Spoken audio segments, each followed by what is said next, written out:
आज हम लोग देखेंगे प्रोटिस्टा। प्रोटिस्टा में क्या होता है, सबसे पहले फोटोसिंथेसिस। तो प्रोटिस्टा को 5 भाग में बांटा गया है: क्राइसोफाइट, डायनोफ्लैगेलेट, यूग्लेन, स्लाइम मोल्ड्स और प्रोटोजोअन्स। तो फोटोसिंथेसिस किस में होता है? क्राइसोफाइट्स में होता है, डायनोफ्लैगेलेट्स में होता है, यूग्लोनाइट्स में हो भी सकता है, नहीं भी हो सकता है। स्लाइम मोल्ड्स में फोटोसिंथेसिस नहीं होता है, प्रोटोजोआ में नहीं होता है। ये सब आपको याद रखना ही पड़ेगा और इसलिए मैंने ब्लैंक छोड़ा है कि आप इसका नोट्स खुद से बनाइए। सुनिए बड़ा ध्यान से। डायनोफ्लैजिलेट्स जो है उसमें ट्रांसवर्स फ्लैजिला और लॉन्गिट्यूडिनल फ्लैजिला होता है, जबकि यूग्लोनाट्स में लॉन्गर फ्लैजिला और शॉर्टर फ्लैजिला होता है। ये आपको याद रखना है। और जो उसका शेप होता है, सेल डायटम्स, डायटम्स किसको कहते हैं? क्रेसोफाइट्स को डायटम्स कहते हैं। तो उसका सेल जो होता है ओवरलैपिंग सेल्स होता है, जैसे साबुन रखने वाला जो डिब्बा होता है, सॉफ्ट बॉक्स, उस तरीके से शेप होता है डायटम्स का, जिसको क्रेसोफाइट्स कहते हैं। डायनोफ्लैजिलेट्स में क्या है? सेल्यूलोज का प्लेट होता है, ठीक है, has stiff cellulose plates, dinoflagellates plates. अब आता है यूग्लोनाइट्स। यूग्लोनाइट्स में जो होता है पेलिकल,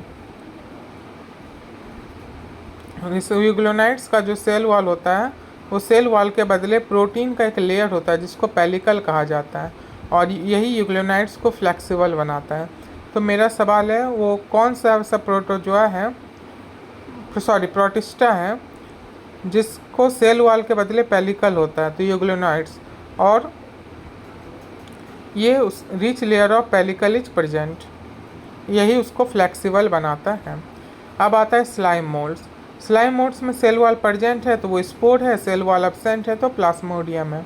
अनफेवरेबल कंडीशन में स्लाइम मोल्ड्स स्पोर में रहता है, वहाँ पर सेल वॉल प्रेजेंट होता है, लेकिन जब सेल वॉल वहाँ से हट जाता है, एब्सेंट हो जाता है, तो प्लाज्मोडियम वो बन जाता है।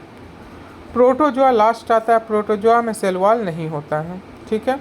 तो सेल वॉल की कहानी हमने देखी कैसे, डायटम्स में ओवरलैपिंग सेल्स की तरह, डायनोफ्लैजिलेट्स में सेलुलोज का प्लेट्स, यूग्लोनाइट्स में सेल वॉल की जगह pellicle protein rich layer, slime molds में cell wall present to spore, cell wall absent to plasmodium, और प्रोटोजोआ में सेल वॉल एब्सेंट। अब है क्राइसोफाइट्स। क्राइसोफाइट्स के सेल वॉल में सिलिका पाया जाता है। तो देखिए, क्राइसोफाइट्स का जब डेथ होगा तो वो सिलिका ज़मीन के नीचे चला जाएगा, मतलब समुद्र के नीचे चला जाएगा, तो उससे वो बना देता है डायटमसियस अर्थ, डायटमसियस अर्थ, और ये chief producer in the ocean है।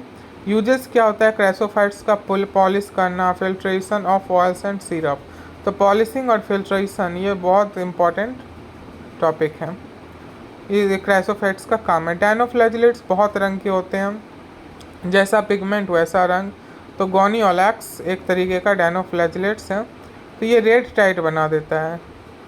जब ये समुद्र में लाल लाल फैल जाता है डायनोफ्लैजिलेट्स, तो ये रेड टाइड बना देता है, और रेड टाइड जो होता है एक टॉक्सिन्स रिलीज करता है और बहुत सारे एनिमल्स को, मेराइन एनिमल्स को मार देता है।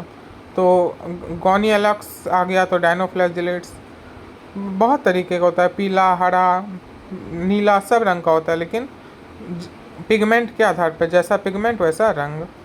अब आता है यूग्लोनाइट्स। स्टेगनेंट वाटर में ये रहता है, मतलब शांत जल में, और ये ऑटोट्रॉपिक भी हो सकता है, हेटरोट्रॉपिक भी हो सकता है। सॉरी, ये ऑटोट्रॉपिक होता है, मतलब फोटोसिंथेसिस करता है। और मैं पूछूं यूग्लोनाइट्स कैसा होता है, रनिंग वाटर में, स्टेगनेंट वाटर में? तो यूग्लोनाइट्स जो प्रोटिस्टा का ही पार्ट है वो स्टेगनेंट वाटर में रहता है।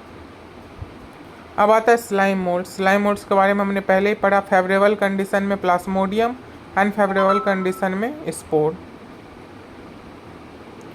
अब आता है प्रोटोजोआ। प्रोटोजोआ जो है प्रिमिटिव रिलेटिव ऑफ एनिमल्स है, ये हेट्रोट्रॉपिक होता है। हेट्रोट्रॉपिक मतलब अपना खाना खुद नहीं बनाता है। 4 प्रकार का है, अमीवाड, फ्लैजिलेटेड, सिलिएटेड, स्पोरोजोअन्स। अमीवाड क्या है? Amoeba Entamoeba. फ्लैजिलेट्स क्या है? Flagella, flagella protozoa. एक होता है ट्रैपनसोमा, स्लीपिंग सिकनेस के लिए जो प्रोटोजोआ रिस्पॉन्सिबल होता है for sleeping sickness, the protozoa is responsible is flagellated protozoa, और फ्लैजिला प्रेजेंट होता है। उसके बाद आता है सेलिएटेड, इसमें सीलिया प्रेजेंट होता है। पैरामीशियम, मैं पूछूं ट्रैपेनसोमा में क्या प्रेजेंट होता है, सीलिया या फ्लैजिला, तो ट्रैपेनसोमा जिसके कारण स्लीपिंग सिकनेस भी हो जाती है, इसमें फ्लैजिला प्रेजेंट होता है। सेलिएटेड प्रोटोजोआ में पैरामीशियम उसका एग्जाम्पल है। स्पोरोजोआंस, प्लाज्मोडियम, मलेरियल पैरासाइट्स। ठीक है, तो ये सारी कहानी है, इसका नोट्स अच्छे से तैयार कर लीजिएगा। Next fungi.